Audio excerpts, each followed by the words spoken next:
May 24th, 1987 was a special day and for a story that I got to cover.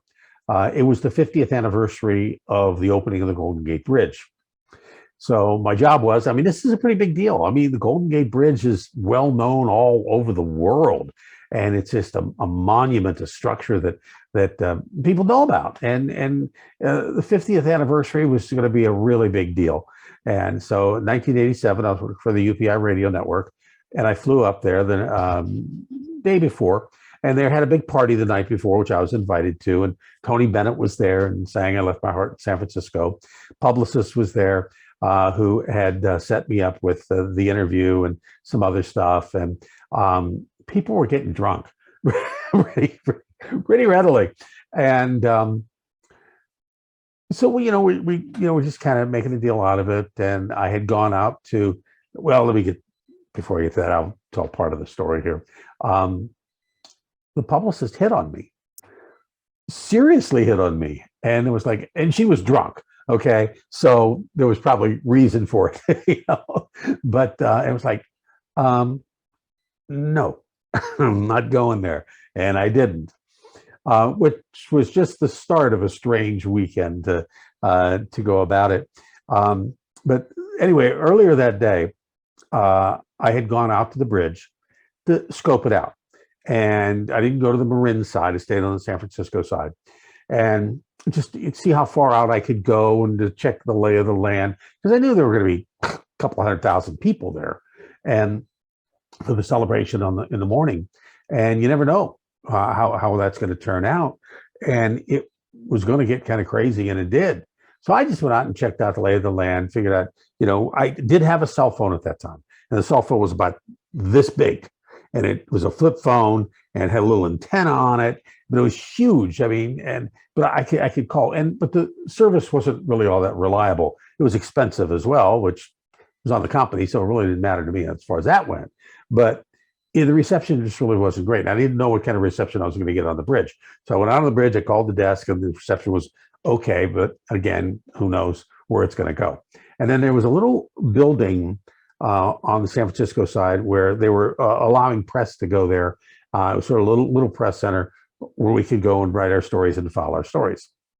So, and then that night, there was going to be a celebration on Crissy Fields where Tony Bennett was going to sing, and there was some major acts. San Francisco, I think Huey Lewis and the News was going to be there. I don't remember that exactly, but there was going to be a lot of celebration out there. And San Francisco can get kind of crazy. So Crissy Fields is just like down below where the Golden Gate Bridge is. It's right on the bay there. So we went out in the morning, and Mayor Feinstein was there, and Willie Brown was there, and they had the bridge roped off. And so I went out just to the beginnings of the place where you can walk along the side, because I wanted to make sure, because I saw all these people, and I wanted to make sure that I was going to get able to get back, because they were going to come from both sides, from the Marin side and from the San Francisco side. And there was supposed to be some speeches, and Feinstein was going to do some speeches, and Willie Brown and other people. Well, the crowd got a little ahead of itself. The crowd didn't want to hear the speeches. The crowd just started moving, and they just kind of broke through this line that had been set up and just started going across the bridge. And I saw what was happening, and I went out and I started filing, but I didn't go too far out, because basically what happened, there were people on the catwalk on the side carrying their bicycles, literally carrying their bicycles on the catwalk. There were people carrying babies walking on the catwalk because they didn't want to go down through the middle, because literally there were 200,000 people there. And on top of that, the bridge when everybody got there, the bridge went like this. It flattened, and there are pictures of the bridge like this, and I'll see if I can find some, and if I do, I'll put them on the video portion of this so you can see it. But it was crazy. I mean, it was absolutely crazy. So I filed, got off the bridge as fast as I could, grabbed some interviews when I was, coming back, and went back to this little press center and filed, and everything was good. And I just went outside and watched, because it was nuts. It was fun. And then the night on Chrissy Fields, we go down there, and it was cold, and it was really, really cold. And I didn't realize that I didn't bring a windscreen for my microphone. And if you know anything about microphones, if you don't have a windscreen, basically what happens is if there is noise and wind, you'll get that noise type of noise, right? And so I didn't bring my windscreen. I forgot it. So I knew it was going to be windy and cold on the Christie Field. So I went to the local store right down from my hotel. It's just a little corner store, and I bought a sponge. All those little sponges that you would buy for washing dishes. And I took a pair of scissors and I cut it in half this way. So it didn't cut it all the way open. I mean, I cut it open, but I didn't break it. So it was like this. And what I did was I put that over my microphone and got some rubber bands and put them around. And it served perfectly as a windscreen. And it worked like a dream. It was fine. Christie Fields went out there and it was just fine. Couldn't hear the wind at all. And so I went out and we filed, and I filed was going to go back and file some overnights and everything. And it was just a fun thing. It really was. And it kind of wrapped up the weekend. It was Saturday and Sunday, and it was just a big deal. And then I got in my car and I started to leave to go back to my hotel. Well, the traffic was a nightmare, as you can imagine, because everybody was starting to leave. And I was in line, stopped in a line of cars. And if you know anything about San Francisco, a lot of the homes have a garage at the bottom, which goes right out onto the street.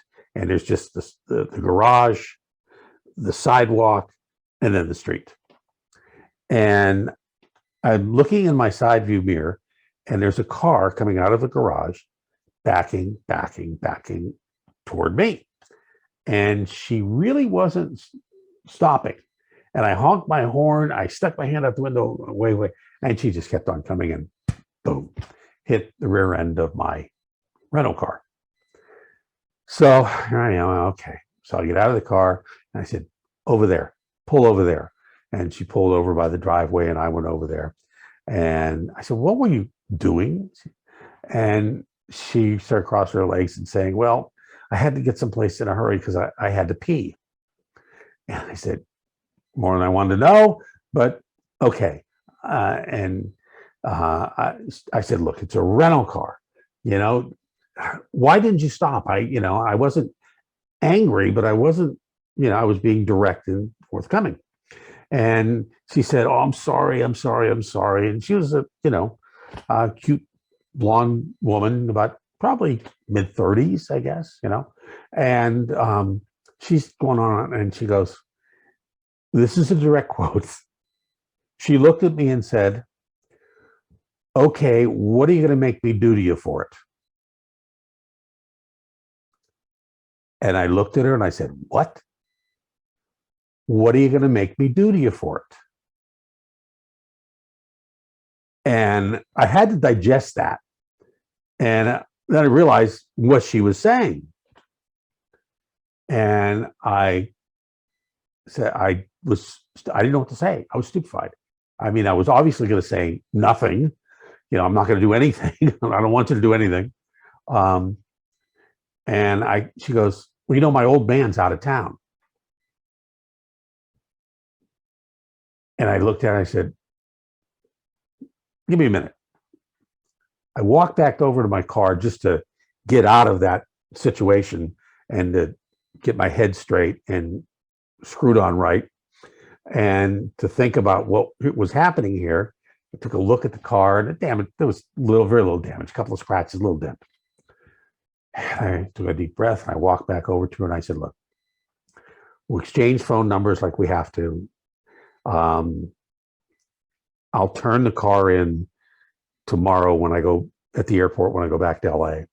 And if I turn it in and the rental car company says, look, there's damage, got to take care of it. And if it's outside of the insurance that I took, I'll give you a call and you can send me some money or whatever we're going to do. Well, send me some money. We're not going to do anything else. And she goes, you sure? My old man's out. I said, yes. I'm sure. You go back to your life. I'll go about mine. And so we exchanged phone numbers. I don't even remember her name. I didn't keep the phone number past LA when I got that. Because when I got back to the rental car company, turned it in, nothing was said. I never heard from them ever again. And everything was fine. I never heard from her again. And that was good because I was married, had kids. I'm not going to go there. And it was just that phrase just sticks in my mind. What are you going to make me do to get for it? It's like, no, no, no, please, no, don't go there.